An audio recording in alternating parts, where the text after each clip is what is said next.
Hello everyone, मुझे आपसे बहुत ज़रूरी मुद्दे पर बात करनी है और वो बात ये है, प्रतिभा सेतु के बारे में तो आप सब ने समझ लिया होगा, पढ़ लिया होगा, मैं ये मान करके चल रही हूँ। ठीक है, जो यूपीएससी एस्पिरेंट्स हैं, जो पहले से तैयारी कर रहे हैं या जो न्यू एस्पिरेंट्स हैं, उम्मीद कर रही हूँ कि आप सबको पता होगा कि प्रतिभा सेतु क्या है।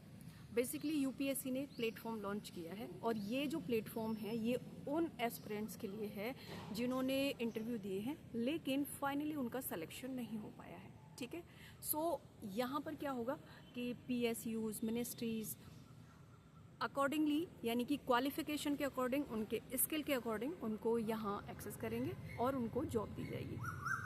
एक तो ये चीज़ है।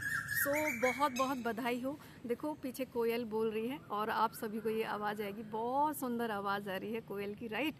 तो यहीं पर एक चीज़ मैं आपको बता देती हूँ, क्योंकि हम लोग नेचर के साथ कोएग्जिस्टेंस में रहते हैं और ये बहुत ही अच्छी बात है। तो यहाँ पे आपको बहुत सारी चिड़ियों की आवाज़ भी आएंगी, बहुत सारी कोयल की आवाज़ आएगी और बहुत ही शाम का टाइम है तो अच्छा मौसम हो रहा है, राइट। सो बीच बीच में ऐसी ऐसी अच्छी चीज़ें भी आपको मिलेंगी।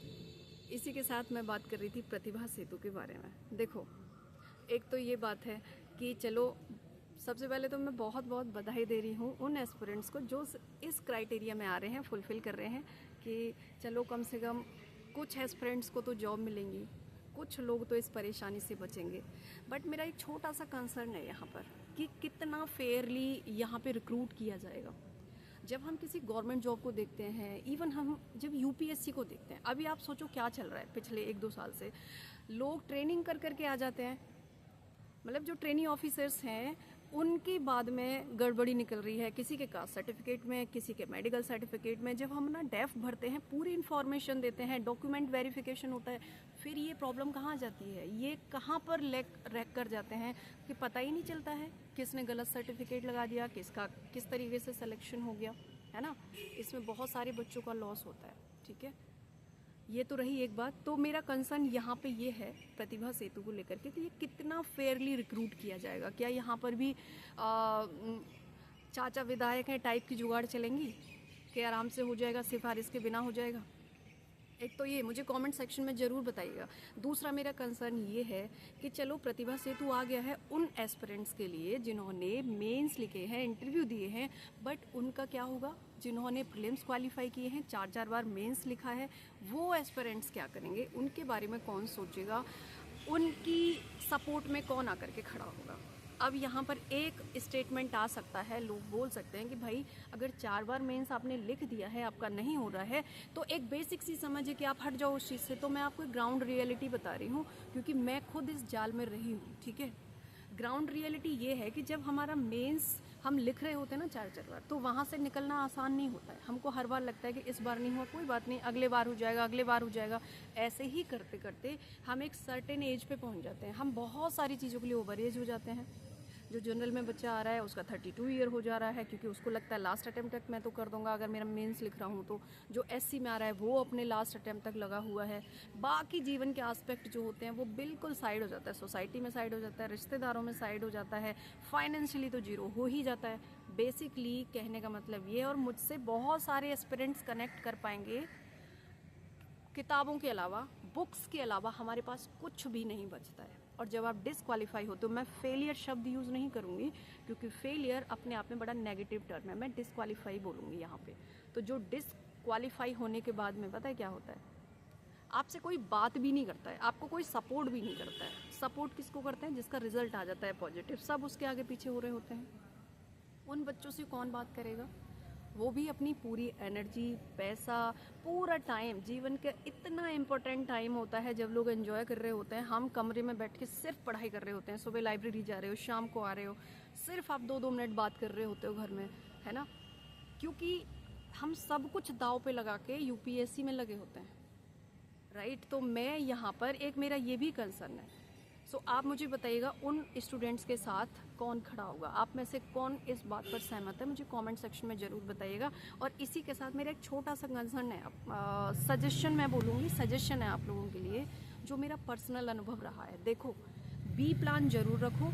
ये जो लोग बड़े बड़े प्लेटफॉर्म्स पे खड़े होके, चाहे कोई मोटिवेशनल स्पीकर हो या कोई बहुत बड़ा टीचर हो, जो बोलते हैं ना कि नहीं बिल्कुल अर्जुन की तरह मछली की आँख को देखो, अब बी प्लान मत रखो, अटेंशन फोकस डाइवर्ट होता है, एनर्जी डाइवर्ट होती है, और ऐसे नहीं है बस एक चीज़ देखो, होगा ज़रूर होगा। मतलब कब? जब 40 के हो जाओगे, जब सारे अटैम्प्ट 32 का जनरल वाला हो गया, 37 कब होगा? क्या फ़ायदा उसका? हर जगह से आप साइड आउट हो जाते हो, कहीं पर कुछ नहीं बचता है, ठीक है, बट क्या फ़ायदा होगा उस चीज़ का? फ़ायदा क्या है? ये भी तो एक सोचने वाली बात है ना।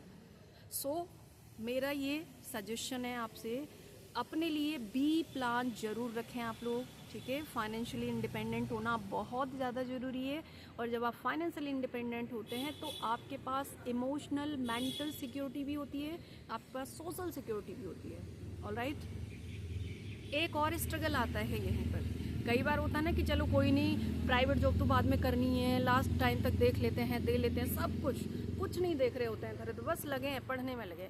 भाई साहब, जब आप 32 के हो जाते हो या आप 34-35 के हो जाते हो ना, तब जाते हो ना प्राइवेट जॉब में, आप फ्रेशर काउंट होते हो वहाँ पे। पता है आपको? आपसे 6-7 साल पहले का ज़्यादा, आपसे 6-7 साल ज़्यादा एक्सपीरियंस लेके कोई 24-25 साल का लड़का या लड़की बैठा होता है, आप फ्रेशर काउंट होते हो। वहाँ पर एक साइकोलॉजिकल ट्रॉमा आपको फेस करना पड़ता है अलग से, और वो पेन आपका किसी को नहीं दिख रहा होता है। आप सोचो, हम मेंस लिख रहे हैं, इंटरव्यू दे रहे हैं, मतलब हमारा जो मेंटल जोन होता है उस समय पर क्या होता है कि हमारा रिजल्ट आ जाएगा, हमें पता है हमारी लाइफ ऐसी हो जाएगी, ये होगा, इतने सारे प्लान्स होते हैं। अचानक से पता क्या चल रहा है? कुछ भी नहीं हुआ, आप प्राइवेट जॉब जा करके कर रहे हो, कहीं पे कुछ भी कर रहे हो, भले ही आप कहीं पे पढ़ा रहे हैं, कुछ भी कर रहे हैं। आप जो फर्स्ट टाइम जाओगे ना, आप फ्रेशर ही काउंट होगे, चाहे आप कुछ भी करके गए हो। ये मेरा आपसे सजेशन है, बी प्लान ज़रूर रखो, ज़रूर अपना बैकअप रखो, बहुत समय इसको मत दो। जॉब करते हुए, फाइनेंशियली इंडिपेंडेंट होते हुए अगर आप तैयार कर रहे हो, प्रिपेयर कर रहे हो यूपीएससी के लिए, तो वेल एंड गुड, बहुत अच्छी बात है। बेस्ट विशेस मेरी तरफ से, खूब करो, अच्छी मेहनत करो, लेकिन सब कुछ दाव पे लगा के बिल्कुल भी नहीं। और जो बड़े बड़े कोचिंग इंस्टीट्यूट्स में खड़े होके जो मोटिवेशन देते हैं, रील डाल देते हैं, जिसका सिलेक्शन हो गया है, फर्स्ट रैंकर, सेकंड रैंकर, कि देखो हमारे यहाँ से ये हुआ है, आप भी ऐसे ही करोगे तो हो जाएगा। देखो भाई, अगर वो ये बात नहीं बोलेंगे तो उनके यहाँ एडमिशन नहीं होंगे, ठीक है। वो अपना बिजनेस रन कर रहे होते हैं, उनको आपसे कोई लेना देना नहीं होता है। मुखर्जी नगर में जाकर के देखो, राजेंद्र नगर में जाकर के देखो, बच्चे कैसे पागलों की तरह घूम रहे होते हैं वहाँ पे। अगर आप 8 दिन अपने रूम में बंद हो, आपने 4 दिन से कुछ नहीं खाया, आपको कोई नहीं पूछेगा कुछ भी, क्योंकि आप किसी की नज़र में कुछ भी नहीं होते हो, ठीक है। ये छोटे छोटे डेली के स्ट्रगल होते हैं एस्पिरेंट्स की लाइफ में, उनको तो किसी को पता ही नहीं होता। वो ना मोटिवेशन से ख़त्म होते हैं ना किसी से। वो ख़त्म कब होते हैं? ये बात मैं क्यों कर रही हूँ? क्योंकि हर चीज़ मैंने फेस की है अपनी लाइफ में, ये वाली। मैं खुद इतना सारा समय, इतनी एनर्जी, इतना पैसा यूपीएससी की तैयारी में लगा के बैठी हूँ, इतना स्ट्रगल, फाइनली मेरे हाथ में क्या आया? डिप्रेशन, जब नहीं हुआ तो, राइट। क्योंकि आपको हर तरीके से साइड आउट, सब लोग आपसे एक्सपेक्ट करके बैठे होते हैं कि भैया हमारी बेटी बेटे का तो हो ही जाएगा, इस बार तो पक्का हो जाएगा। कोचिंग लेने गए हो मतलब तुम तो बन गए आईएएस, और तुम नहीं बने तो मतलब तुमने तो अपराध कर दिया, तुम तो लड़काबाजी लड़कीबाजी कर रहे होगे। फिर ये भी चीज़ें होती हैं, जबकि आपके पास समय ही नहीं होता इन चीज़ों के लिए।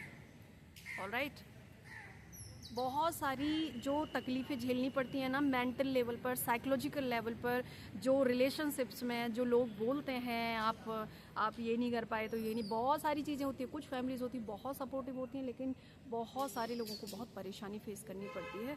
तो अगेन मैं बोलूँगी, मेक श्योर बी प्लान बना के रखो, फाइनेंशियली इंडिपेंडेंट हो, अपनी इमोशनल मेंटल हेल्थ का ध्यान रखो, ठीक है। और कमेंट सेक्शन में मुझे ज़रूर बताइएगा प्रतिभा सेतु के बारे में, और जो बात मैं आपसे यहाँ पर कर रही हूँ, कौन कौन मुझसे मेरी बात से सहमत है, मैं आपकी रिप्लाई का वेट करूँगी, ठीक है। Thank you so much, and wish you all the very best. I hope आप सब अच्छा कर रहे होंगे, मानसिक शारीरिक रूप से स्वस्थ होंगे। Thank you so much.